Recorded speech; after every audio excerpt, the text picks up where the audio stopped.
আশা করি তোমরা সকলে ভালো আছো। তোমার চ্যানেলে তোমাদের সবাইকে স্বাগতম। তো এই মুহূর্তে তোমাদের সামনে একটা গুরুত্বপূর্ণ বিষয় নিয়ে আলোচনা করছি। তোমরা যারা মাধ্যমিক পরীক্ষার্থী রয়েছো, সামনে পরীক্ষা রয়েছে, তো তাদের জন্য একটা গুরুত্বপূর্ণ বিষয় হচ্ছে আমাদের জিওগ্রাফির 5 মার্ক কোশ্চেন। আমি এর আগে আলোচনা করেছি, কিন্তু আজ আমি তোমাদের সামনে খুব বেশি প্রশ্ন বলবো না। একদম 5 মার্কের জন্য আমাদের প্রাকৃতিক ভূগোল এবং আঞ্চলিক ভূগোল থেকে মাত্র দুটো তিনটে করে প্রশ্ন বলবো এবং তার ভেতর থেকে তোমাদের পরীক্ষাতে কমন চলে আসবে। তো আমি খুব চালাকিও তোমাদের সামনে শেয়ার করবো। দেখো, প্রাকৃতিক ভূগোলে আমাদের মোট যে 3টে পার্ট থেকে আমাদের 5 মার্কের প্রশ্ন আসবে, তার মধ্যে বহির্জাত ভূমিরূপ যেটা রয়েছে একটা পার্ট, আর একটা হচ্ছে তোমার বায়ুমণ্ডল এবং আর একটা হচ্ছে বায়ুমণ্ডল। তো আমি বলি, দেখো, 5 মার্কের জন্য বায়ুমণ্ডল থেকে অনেক অনেক ইম্পর্টেন্ট প্রশ্ন রয়েছে। আমি যার জন্য বায়ুমণ্ডলটাকে একদম টোটালি অ্যাভয়েড করে দিচ্ছি। বায়ুমণ্ডল পড়ে খুব বেশি 5 মার্কের প্রশ্ন বেশি প্রেশার হয়ে যাবে, তোমাদেরকে একটু প্রেশার কমিয়ে দিচ্ছি। তবে যারা পড়তে পারছো অবশ্যই পড়বে, যখন ফুল সাজেশন তোমাদের জন্য শেয়ার করবো তখন সেই প্রশ্নগুলো তোমরা দেখে নেবে। আর একটু দুর্বল ছাত্রছাত্রী বা সবার জন্য আমি বলবো যে প্রশ্নগুলো ভালো করে পড়বে, সেটা হচ্ছে বহির্জাত প্রক্রিয়া তয়ের দ্বারা সৃষ্ট ভূমিরূপ। এখান থেকে আমি 3টে প্রশ্ন বলবো, 3টে থেকে একটা কমন পাবে। আর আমাদের বায়ুমণ্ডল যেটা রয়েছে, বায়ুমণ্ডল থেকে আমরা দুটো প্রশ্ন বলবো, সেখান থেকে একটা কমন পাবে। যেহেতু তোমাদের 4টে প্রশ্ন আসবে, দুটো প্রশ্ন লিখতে হবে, তাহলে দেখো ঘুরে ফিরে এই 3টে প্রশ্ন পড়লে বা 3টে মোট 5টা প্রশ্ন পড়লে কিন্তু তোমরা দুটো প্রশ্ন কমন পেয়ে যাবে। এটা হলো সব থেকে শর্টকাট সাজেশন, বোঝা গেল প্রাকৃতিক ভূগোলে। আর আঞ্চলিক ভূগোল থেকেও আমি ঠিক তাই, অনেক জায়গা থেকে প্রশ্ন আসে, আমি কোনো জায়গা থেকে পড়তে বলবো না, শুধু দুটো জায়গা থেকে পড়তে বলবো। একটা হচ্ছে শিল্প থেকে দুটো তিনটে প্রশ্ন বলবো, আর কৃষি থেকে দুটো তিনটে প্রশ্ন বলবো। তাহলে আমার শিল্প থেকে একটা প্রশ্ন আসবেই, আর কৃষি থেকেও একটা প্রশ্ন আসবেই, তাহলে আমার দুটো প্রশ্ন হয়ে গেল। তাহলে দেখা যাচ্ছে যে মোট প্রাকৃতিক ভূগোল থেকে 5টা প্রশ্ন পড়লে আমরা দুটো প্রশ্ন কমন পেয়ে যাবো, আর আঞ্চলিক ভূগোল থেকে বা অর্থনৈতিক ভূগোল থেকেও আমরা 5টা প্রশ্ন পড়লে কিন্তু দুটো প্রশ্ন কমন পেয়ে যাবো। একদম এই টিপিক্যাল প্রশ্ন আজ আমি তোমাদের সামনে বলছি, একদম হুবহু পরীক্ষার হলে মিলিয়ে নেবে। কিন্তু যে কটা প্রশ্ন বলবো তার থেকে কিন্তু একটা কমানো যাবে না, শর্ত একটাই, কারণ আমি বায়ুমণ্ডল থেকে প্রশ্ন বলছি না, তারপরে অর্থনৈতিক ভূগোলের অনেক অনেক অংশ আছে সেখান থেকে প্রশ্ন বলছি না, মাত্র এদিকে আমার বহির্জাত প্রক্রিয়া ও ভূমিরূপ থেকে আমি দুটো তিনটে প্রশ্ন বলছি, আর বায়ুমণ্ডল থেকে দুটো প্রশ্ন হয়ে গেল আমার প্রাকৃতিক ভূগোল। আর আঞ্চলিক ভূগোল থেকে আমি শুধুমাত্র শিল্প আর কৃষি থেকে দুটো দুটো করে প্রশ্ন বলছি। তাহলে এই কটা প্রশ্ন পড়ে আমি যদি 4টে প্রশ্ন কমন পাই, তাহলে 4×5 কত মার্ক? 20 মার্ক। কিভাবে লিখবে আমি সেটাও তোমাদের বলে দেবো। তো প্রথমে আমরা পরপর আসি। প্রথম আমি তোমাদের সামনে যেটা বলবো সেটা হচ্ছে বহির্জাত প্রক্রিয়া তার দ্বারা সৃষ্ট ভূমিরূপ থেকে যে প্রশ্ন কটা তোমরা দেখবে। 1 নম্বর প্রশ্ন, নদী অথবা বায়ুর ক্ষয়কার্যের ফলে গঠিত ভূমিরূপ। 3টি করে ভূমিরূপ ভালো করে দেখে রাখো। কি বললাম? নদী আর বায়ুর ক্ষয়কার্যের ফলে গঠিত ভূমিরূপ 3টে করে ভালো করে পড়ে রাখবে। খুব ইম্পর্টেন্ট, খুব খুব, মানে এর কোনো ধারা নেই যে কোন ধারা ইম্পর্টেন্ট। বায়ু আর নদী ক্ষয়কার্য, ঠিক আছে, মাথায় থাকবে তো। 2 নম্বর, হিমবাহ ও জলধারার মিলিত কার্য, আর নদী ও বায়ুর মিলিত কার্যের ফলে গঠিত ভূমিরূপ। 3টে, এই 3টে প্রশ্ন তোমাকে ভালো করে পড়তে হবে। প্রত্যেকটার যে 3টে করে পয়েন্ট তোমরা লিখবে, সংজ্ঞা, বৈশিষ্ট্য, উদাহরণ, চিত্র। বোঝা গেল?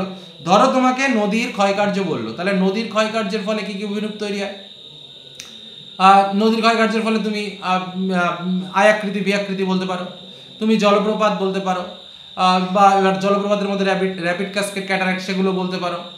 হ্যাঁ, তারপরে যে পার্টগুলোই তুমি বলো না কেন, প্রত্যেকটা পার্টেরই সংজ্ঞা, বৈশিষ্ট্য, উদাহরণ, চিত্র, মানে এই 3টে পয়েন্ট লিখবে। প্রত্যেকটা পয়েন্টের এইভাবে নোটসটা করবে, তাহলে কিন্তু 5-এ 5 পাবে। বোঝা গেল? তাহলে এই যে 3টে প্রশ্ন বললাম, কি কি বলেছি আবারও বলছি। নদী অথবা বায়ুর ক্ষয়কার্যের ফলে গঠিত ভূমিরূপ 1 নম্বর প্রশ্ন। 2 নম্বর হচ্ছে হিমবাহ আর জলধারার কার্যের ফলে মিলিত গঠিত ভূমিরূপ, এটাও আসতে পারে।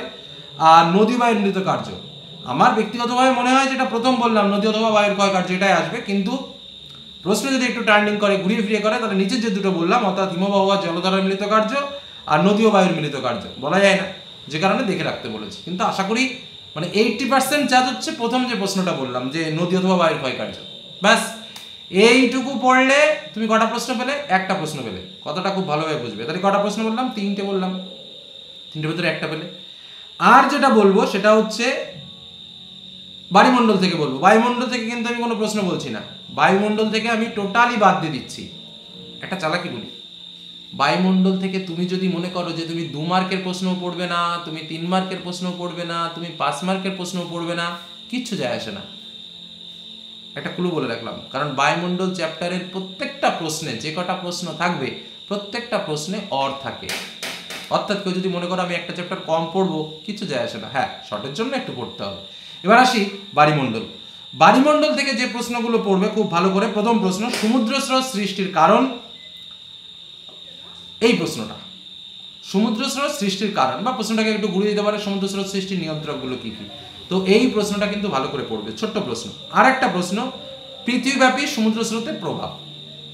হলো মানে সমুদ্র স্রোত সৃষ্টির কারণ ও পৃথিবীব্যাপী সমুদ্র স্রোত সৃষ্টির প্রভাবগুলো আলোচনা করো।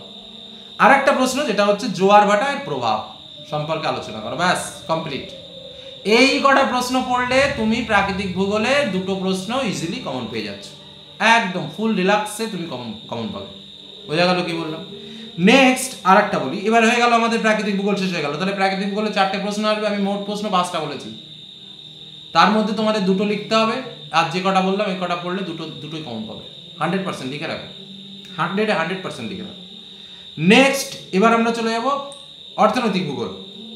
অর্থনৈতিক ভূগোলে অনেক জায়গা আছে, যেমন জল সম্পদ রয়েছে, জলবায়ু রয়েছে, মাটি রয়েছে, স্বাভাবিক উদ্ভিদ রয়েছে, হ্যাঁ, তারপরে জনসংখ্যা রয়েছে, ভারতের পরিবহন যোগাযোগ রয়েছে, আরও 2টো আছে, কৃষি আর শিল্প। আমি কোনো জায়গাতে প্রশ্ন বলছি না, শুধু কৃষি থেকে বলছি আর শিল্প থেকে বলছি। পড়ে ফেলো, 2টো প্রশ্ন লিখতে হবে, 4টে প্রশ্ন হবে, 2টোই কমন পাবে। প্রথমে শিল্প বলি, দেখো প্রথম প্রশ্ন, পূর্ব ভারতের লৌহ ইস্পাত শিল্পের কেন্দ্রীভবনের কারণ কি? প্রশ্নটাকে একটু ঘুরিয়ে দিতে পারে, কি ঘুরিয়ে দিতে পারে, যে পূর্ব ও মধ্য ভারতের লৌহ ইস্পাত শিল্পের একদেশীয় ভবন কেন হয়েছে? প্রশ্নটা ভালো করে মাথার মধ্যে গেঁথে রাখো, লিখে রাখো, ভালো করে নোটস করে পড়বে।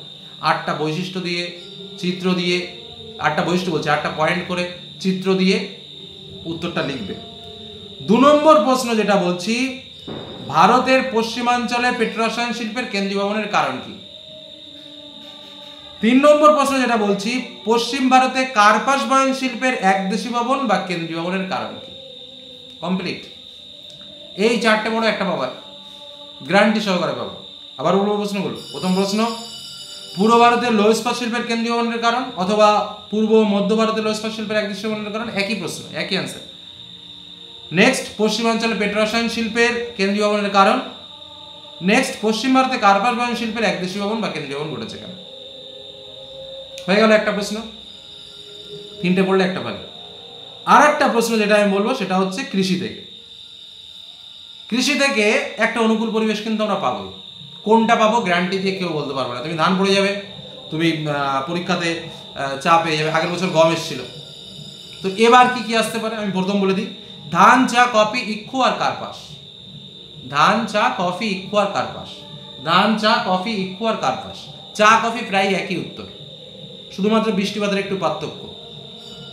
আর কি কি বললাম আমি, ধান, চা, কফি, ইক্ষু, এটা বলে দিচ্ছি। অনেকে অনেক রকম ডায়লগ দেবে, কারণ ইউটিউবে তো মাস্টার এখন প্রচুর মাস্টার, শুধু ধান পড়ো, শুধু ইক্ষু পড়ো, শুধু কার্পাস বলো। আমি বলি একটা কথা, বেশি পাকামো করতে যেও না, কারণ ইক্ষুকে যদি তুমি মনে করো ও আসবে না, পরীক্ষায় ওটাই আসবে।